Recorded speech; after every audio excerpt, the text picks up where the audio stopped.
Hello दोस्तों, स्वागत है आपका अपने चैनल 2020 क्लासेस पे। आज हम आपको जवाहर नवोदय विद्यालय की परीक्षा की तैयारी के लिए जो क्वेश्चंस करा रहे थे उसमें हमने आपको विगत वर्षों में पूछे गए प्रश्न के 35 क्वेश्चंस करवा दिए हैं। वो वीडियो हमारे डिस्क्रिप्शन बॉक्स में होंगे, उनका लिंक आप उन वीडियो को जरूर देखें। उसके बाद आज हमारा प्रश्न रहेगा अभ्यास प्रश्नावली। इसमें कुल मिलाकर 20 क्वेश्चन है जो कि हम आज आपको करवाएंगे। तो चलिए शुरू करते हैं। आपका फर्स्ट क्वेश्चन से शुरुआत करते हैं। आपका फर्स्ट क्वेश्चन कह रहा है, आपका फर्स्ट क्वेश्चन है 6453 में 6 के स्थानीय मान तथा अंकित मान में क्या अंतर होगा। 6453 में 6 की स्थानीय मान तथा अंकित मान में क्या अंतर होगा। पहला क्वेश्चन सॉल्व करते हैं। 6453 ये जो संख्या दी गई इसमें हमें 6 का स्थानीय मान और अंकित मान निकाल के उनके बीच का क्या फाइंड करना है, अंतर फाइंड करना है। देखिए स्थानीय मान निकालने का क्या तरीका हो, 6 के नीचे लाइन खींचेंगे, 6 गुणे 1 लिखेंगे, 6 के बाद जितने डिजिट रहेंगे उतने जीरो बढ़ाएंगे। कितने डिजिट हैं, 3 डिजिट हैं, तो 3 जीरो इज इक्वल कितना आ गया, स्थानीय मान तो कितना आ गया 6000, यानी स्थानीय मान इज इक्वल आपका कितना आ गया 6000। जो अंकित मान होता है उसी को हम क्या कहते हैं, जातीय मान। अंकित मान ऑब्लिक जातीय मान। ये वही जिस संख्या मतलब कि ये वही होता है जिस संख्या, जैसे मतलब हमसे 6 का पूछ रहा है अंकित मान बताइए, तो 6 का अंकित मान 6 ही होगा। क्या होगा, 6 ही होगा। और 6 का जातीय मान पूछे तो क्या होगा, 6 ही होगा। जिस संख्या का पूछा जा रहा था जातीय मान या अंकित मान, उसका वही संख्या होता है। इनके बीच का अंतर फाइंड करना है, तो आइए अंतर निकाल लेते हैं। अंतर is equal 6000 minus 6 is equal 10 में से 6 के कितना बचा आपका 4, उसके बाद 9, फिर 5, यानी कि 6 के अंकित मान और जातीय मान का अंतर कितना आ गया 5994। तो देखिए कौन सा ऑप्शन सही हो जाएगा, आपका फर्स्ट ऑप्शन सही हो जाएगा। आइए नेक्स्ट क्वेश्चन में चलते हैं। आपका नेक्स्ट क्वेश्चन कह रहा है कि 50 से 100 तक कुल कितनी अभाज्य संख्याएं हैं। हमें 50 से 100 तक की कुल अभाज्य संख्याएं निकालना है। तो चलिए फाइंड करते हैं। सेकेंड क्वेश्चन देखिए, इसको सॉल्व करने का मैं आपको एक तरीका बताने वाली हूं, तो इसे जरा ध्यान से देखेंगे आप। देखिए 50 से 100 के बीच में हमें क्या फाइंड करना है, अभाज्य संख्याएं फाइंड करना है। तो देखिए 50 से 100 तक की कुल अभाज्य संख्याएं ज्ञात करनी है। तो जैसा कि हम जानते हैं अभाज्य संख्या किसे कहते हैं, वो संख्या जो खुद से कटे, एक से कटे और किसी अन्य से ना कटे, उसे हम अभाज्य संख्या कहते हैं। तो देखिए 50 के बाद आपकी पहली अभाज्य संख्या होगी 53, उसके बाद 59, उसके बाद 61, उसके बाद 67, फिर 71, फिर 73, फिर 79, फिर 83, फिर 89, फिर 97। इन्हीं को आप क्या कर लेंगे, गिन लेंगे। तो हमें 50 से 100 के बीच में अभाज्य संख्याओं की संख्या पता चल जाएगी। 1 2 3 4 5 6 7 8 9 10, यानी 50 से 100 के बीच में अभाज्य संख्या इज इक्वल अभाज्य संख्या इज इक्वल कितना आ गया आपका 10। 50 से 100 के बीच में कितनी अभाज्य संख्याएं हैं, 10 अभाज्य संख्याएं हैं। आइए आपके नेक्स्ट क्वेश्चन में चलते हैं। आपका नेक्स्ट क्वेश्चन कह रहा है कि 3 अंकों की सबसे छोटी संख्या क्या है। तो मैंने आपको इसका तरीका क्या बताया, जब सेम डिजिट्स की छोटी या बड़ी संख्या पूछते हैं तो क्या करते हैं, 1 लिखेंगे और कितनी बार जीरो बढ़ाएंगे, 2 बार जीरो बढ़ा लेंगे। तो ये आपकी 3 डिजिट की सबसे छोटी संख्या क्या हो जाएगी, 100। आइए फोर्थ नंबर क्वेश्चन सॉल्व करते हैं। फोर्थ नंबर क्वेश्चन कह रहा है आपका 5 की पावर 0 का मान जब किसी भी संख्या के ऊपर 0 लगा रहता है तो उसका मान हमेशा और हमेशा क्या आता है, वही संख्या आती है। क्या आती है, वही संख्या। तो 5 की पावर 0 है तो क्या हो जाएगा, उसका मान हमेशा 5। और अगर 5 की पावर 1 है तो क्या हो जाएगा, उसका मान 5 ही होगा। क्या होगा, 5 ही होगा। देखिए सॉरी यहाँ जरा गलत हो गया था। जब 5 की पावर 0 रहेगा तो उसका मान क्या हो जाएगा, 1। क्या हो जाएगा, 1। और जब 5 की पावर 1 रहेगा तो उसका मान क्या हो जाएगा, 5। तो ये बात ध्यान रखेंगे कि जब किसी भी संख्या की पावर 0 हो तो उसका मान हमेशा क्या होता है 1, और जब किसी भी संख्या की पावर 1 हो तो उसका मान वही संख्या हो जाती है। तो चलिए सेकंड क्वेश्चन सॉल्व करते हैं, मतलब फिफ्थ क्वेश्चन। आपका 5th नंबर क्वेश्चन कह रहा है प्रथम दो अभाज्य संख्याओं का योग कितना है।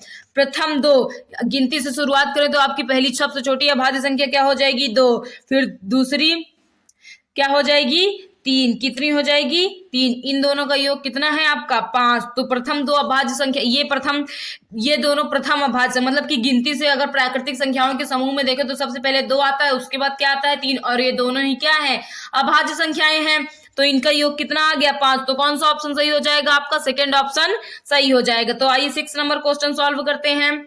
आपका 6 नंबर क्वेश्चन कह रहा है वह अभाज्य संख्या बताइए जिसके इकाई के स्थान पर 5 हो। तो देखिए 105 जो है वो 5 से भी कट जाएगा, 1 से भी कट जाएगा और खुद से भी कट जाएगा, तो ये भाज्य हो गया।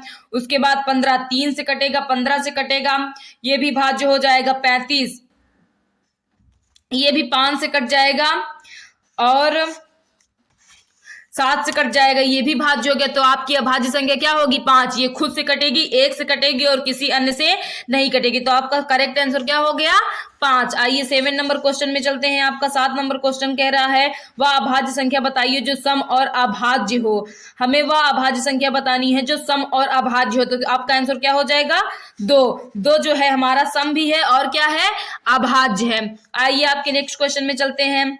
आपका 8 नंबर क्वेश्चन देखिए।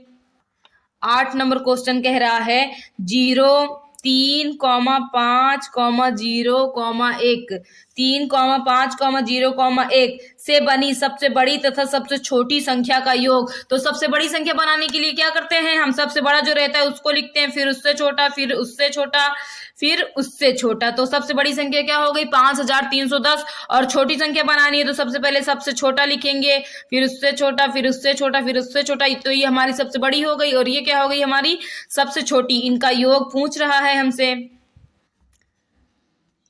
ऐड कर लीजिए। ऐड करने पर आपका आएगा, आप ऐड करेंगे तो आपका आ जाएगा 6345। तो जो हमारे अंक थे 3, 5, 0 से इन अंकों से बड़ी संख्या और छोटी संख्या के योग कितना आ गया आपका 6345। आइए 9 नंबर क्वेश्चन देखें। 9 नंबर क्वेश्चन आपसे कह रहा है 75 86 43 215 में 3 का स्थानीय मान बताइए। ये जो संख्या दी गई है हमें 75 86 43 215 में, इसमें हमें किसका स्थानीय मान बताना है 3 का। तो स्थानीय मान बताने का 3 के नीचे लाइन खींचेंगे, 3 गुणे 3 के बाद जितने डिजिट होंगे उतने अंक बढ़ाएंगे, कितने 0 बढ़ाएंगे, कितने डिजिट हैं 3 इज इक्वल 3 का स्थानीय मान कितना आ गया 3000। आपका सही आंसर क्या हो जाएगा 3000। क्या हो जाएगा 3000। तो चलिए आपके अगले क्वेश्चन में चलते हैं। आपका 10 नंबर क्वेश्चन कह रहा है 2 लगातार विषम संख्याओं का अंतर। 2 लगातार विषम संख्याओं का अंतर, पहली विषम संख्या 1, फिर दूसरी क्या हो जाएगी 3, इनके बीच का अंतर पूछ रहा है। तो 3 - 1 कितना आ गया आपका अंतर 2। तो 2 लगातार विषम संख्याओं का अंतर कितना आ गया 2। चलिए आपके नेक्स्ट क्वेश्चन में चलते हैं। आपका नेक्स्ट क्वेश्चन कह रहा है कि 28308 में 8 के 2 स्थानीय मानों का अंतर होगा। 28308 आपका क्वेश्चन क्या कह रहा है 28308 में, क्वेश्चन नंबर 11, 28308 में 8 के स्थानीय मानों का अंतर। तो पहले 8 का स्थानीय मान का हो जाएगा 8 गुणते 1, 8 के बाद कोई अंक नहीं है तो इसका क्या हो गया 8।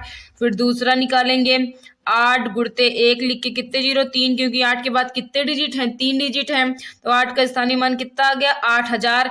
इनके बीच का अंतर पूछ रहा है तो अंतर इज इक्वल 8000 - 8, घटाएंगे तो आपका आएगा अंतर बराबर, घटाएंगे तो आपका आएगा 7992। ये आपके अंतर आ गया 8 के स्थानीय मानों का। तो आइए देखिए ऑप्शन में कौन सा सही हो जाएगा, आपका फर्स्ट ऑप्शन सही हो जाएगा। आइए अगले क्वेश्चन में चलते हैं। आपका अगला क्वेश्चन कह रहा है कि 30 और 50 के बीच कुल भाज्य संख्याएं हैं। 30 और 50 को छोड़कर। तो भाज्य संख्या निकालने का क्या तरीका होता है, मैंने आपको बताया है कि अभाज्य संख्या वो होती है जो खुद से कटे, एक से कटे और किसी अन्य से ना कटे।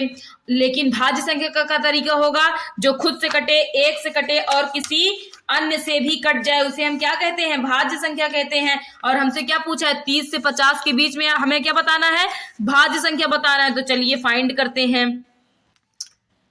आपका 12 नंबर क्वेश्चन कह रहा है कि 30 और 50 के बीच में भाज्य संख्या निकालनी है। मैंने आपको भाज्य संख्या का तरीका बताया है कि जो संख्या खुद से कटे, एक से कटे और किसी अन्य से कट जाए, उसे भाज्य संख्या कहते हैं। तो चलिए लिखते हैं 32, 33, 34, 35। ये संख्या कैसे लिख रही हूं मैं, देखिए ये एक से कट जाएगी, खुद से कट जाएगी और किसी अन्य से भी कट जाएगी, इसीलिए क्या संख्या है, भाज्य संख्या। फिर 35 के बाद 36, फिर 38, फिर 39, फिर आपका आएगा 40, फिर 42, फिर 44, फिर 45, फिर 46, फिर 48, फिर 49। तो गिन लेते हैं कितनी भाज्य संख्याएं हैं, 1 2 3 4 5 6 7 8 9 10 11 12 13 14। तो कितनी भाज्य संख्याएं हैं, 14 भाज्य संख्याएं हैं 30 से लेकर 50 के बीच में। तो कौन सा ऑप्शन सही हो जाएगा आपका, सेकेंड ऑप्शन सही हो जाएगा। चलिए नेक्स्ट क्वेश्चन में चलते हैं। आपका नेक्स्ट क्वेश्चन है रोमन अंक से रिलेटेड। किससे रिलेटेड है, रोमन अंक से। लिखा है आपका 4 पे बार है आपका CDIX। ये है आपका, जब किसी भी अंक पर बार लग जाता है तो उसका मतलब क्या होता है, 1000। तो ये क्या हो जाएगा 4000, प्लस डी का मतलब होता है 500, तो 500 माइनस सी का मतलब होता है 100, प्लस इसका मतलब 9। तो 4000 प्लस 400 प्लस 9, इनको ऐड करेंगे तो आपका आएगा 44,009, मतलब 4409। देखिए ये कैसे हुआ, जब क्या कहते हैं हमें 400 लिखना था तो जी का मतलब 500 होता है और सी का मतलब 100, तो 500 में से 100 घटा दिए, कितना आ गया हमारा 400। इसका मतलब 9 होता है। जब किसी संख्या के ऊपर बार लग जाता है उसका मतलब क्या होता है, 1000। तो आपका आंसर क्या आ गया, 4900, 4409। आइए अगले क्वेश्चन में चलते हैं। आपका 14 नंबर क्वेश्चन कह रहा है वह छोटी से छोटी संख्या कौन सी है जिसे किसी सम संख्या में जोड़ने या घटाने पर प्राप्त संख्या विषम होगी। कह रहा है कि वह छोटी से छोटी संख्या कौन सी है जिसे किसी सम संख्या में जोड़ने पर। तो देखिए हमारी सम संख्या क्या है, 2। अगर हम मान लेते हैं 1 जोड़ते हैं, सबसे छोटा क्या है 1, तो क्या हो गया विषम। तो सबसे छोटी संख्या क्या है हमारी 1। अगर हम 1 को किसी सम संख्या में जोड़ेंगे तो जो हमारा उत्तर प्राप्त होगा वो हमेशा क्या होगा, विषम। तो आपका आंसर क्या होगा 1। उसके बाद 15 नंबर क्वेश्चन सॉल्व करते हैं। आपका 15 नंबर क्वेश्चन कह रहा है 10 और 20 के बीच कुल कितनी अभाज्य संख्याएं हैं। 10 और 20 के बीच में हमें अभाज्य संख्या फाइंड करनी है, 10 से 20 के बीच में। तो पहली कितनी हो जाएगी, क्या हो जाएगी 11, दूसरी क्या हो जाएगी 13, तीसरी आपकी क्या होगी बच्चों 17, उसके बाद 19। तो 10 से लेकर 20 के बीच में कितनी अभाज्य संख्याएं हैं, 4। ये चारों संख्याएं खुद से कटेंगी, एक से कटेंगी, लेकिन किसी और से नहीं कटेंगी। तो आपका सही आंसर क्या हो जाएगा, थर्ड आपका सही आंसर हो जाएगा। आइए नेक्स्ट क्वेश्चन में चलते हैं। आपका नेक्स्ट क्वेश्चन कह रहा है 46,890 में 4 के स्थानीय मान और अंकित मान में कितना अंतर है। 46,890 में 4 के स्थानीय मान और अंकित मान का अंतर ज्ञात करना है। क्या ज्ञात करना है, स्थानीय मान और अंकित मान का अंतर ज्ञात करना है। तो जैसा कि मैंने आपको बताया अंकित मान क्या होता है, जिस संख्या का पूछता है वही संख्या हो जाता है। इसका हम स्थानीय मान निकाल लेते हैं, 1 लिख के 40 इज इक्वल 40,000 और इस अंकित मान कितना हो जाएगा आपका 4 ही हो जाएगा। क्या हो जाएगा 4, इनका अंतर ज्ञात करना है। तो अंतर इज इक्वल 40,000 माइनस 4, जब आप घटाएंगे तो आपका आएगा 39,996। ये आपका आंसर आ गया, 4 के स्थानीय मान और अंकित मान का अंतर। आइए आपके अगले क्वेश्चन में चलते हैं। आपका अगला क्वेश्चन कह रहा है 17 नंबर क्वेश्चन कह रहा है दो अंकों की सबसे छोटी अभाज्य संख्या क्या है। 10 तो भाज्य है, तो सबसे छोटी अभाज्य संख्या 2 अंक की क्या हो जाएगी हमारी 11। आपका सही ऑप्शन क्या हो जाएगा सेकेंड। आइए 18 नंबर क्वेश्चन सॉल्व करते हैं। आपका 18 नंबर क्वेश्चन कह रहा है 80,905 को संख्यात्मक रूप में लिखने पर क्या प्राप्त होगा। 80,905, तो हमें 80,905 लिखना है संख्यात्मक रूप में, तो 80,905 ऐसे ही लिखा जाएगा। आइए अगले क्वेश्चन में चलते हैं। हमसे अगले क्वेश्चन कह रहा है कि रोमन संकेत पद्धति में सी का मान क्या है। तो मैंने अभी आपको बताया था रोमन वाले क्वेश्चन में कि सी को हम किससे रिप्रेजेंट करते हैं, सी इज इक्वल 100, तो सी का मान क्या है 100। आइए 20वें क्वेश्चन में चलते हैं। आपका 20वां और लास्ट क्वेश्चन, 20वां और लास्ट क्वेश्चन है कि 16,540 की अनुवर्ती संख्या है। देखिए अनुवर्ती का मतलब होता है आगे आने वाली, अनुवर्ती संख्या का मतलब होता है जो आगे आने वाली संख्या है, और पूर्ववर्ती का मतलब होता है जो पीछे छूट गई। तो जब हमसे अनुवर्ती बोलता है किसी संख्या का, तो उसमें हम एक ऐड करके उसकी अनुवर्ती संख्या निकाल लेते हैं। इसकी अनुवर्ती संख्या क्या होगी 16,541। लेकिन अगर इसका हमसे पूर्ववर्ती पूछता तो एक क्या कर देते हैं माइनस। तो आप ये बात ध्यान में रखेंगे, अनुवर्ती संख्या इज इक्वल प्लस 1, मतलब एक ऐड कर देंगे जिस संख्या में हम जिसका पूछा रहेगा। और पूर्ववर्ती संख्या कहेगा तो -1, जिस संख्या जैसे हमसे पूछे कि 4 का पूर्ववर्ती बताइए, तो 4 का पूर्ववर्ती क्या होगा 4 - 1 इज इक्वल 3। ये 4 का क्या हो गया पूर्ववर्ती। और अनुवर्ती पूछता 4 का, तो क्या करते 4 + 1 कितना हो जाता 5 हो जाता। तो आपको मैं उम्मीद करती हूँ मैं आपको जो आज 20 सवालें कराई हूँ वो समझ में आया होगा। अगर ना समझ में आया हो तो प्लीज कमेंट करके बताइए, हम आपको वो सवालें फिर से समझाने का जरूर प्रयास करेंगे। और जो चीजें आपको समझ में ना आई हो तो प्लीज कमेंट करिए, हम आपको जरूर बताएंगे। अगर आपको इससे रिलेटेड कुछ और क्वेश्चन चाहिए तो वो भी कमेंट करके बताइए। और अगर आप हमारे चैनल पर नए हैं तो प्लीज वीडियो को सब्सक्राइब कर लीजिए, चैनल को सब्सक्राइब कर लीजिए, वीडियो को लाइक कर दीजिए और वीडियो को ज्यादा से ज्यादा शेयर कीजिए। जो आपके छोटे भाई बहन हैं उन्हें आप नवोदय की तैयारी कराइए। नवोदय विद्यालय बहुत ही अच्छा विद्यालय है, वहां पे बहुत अच्छी अच्छी फैसिलिटीज हैं।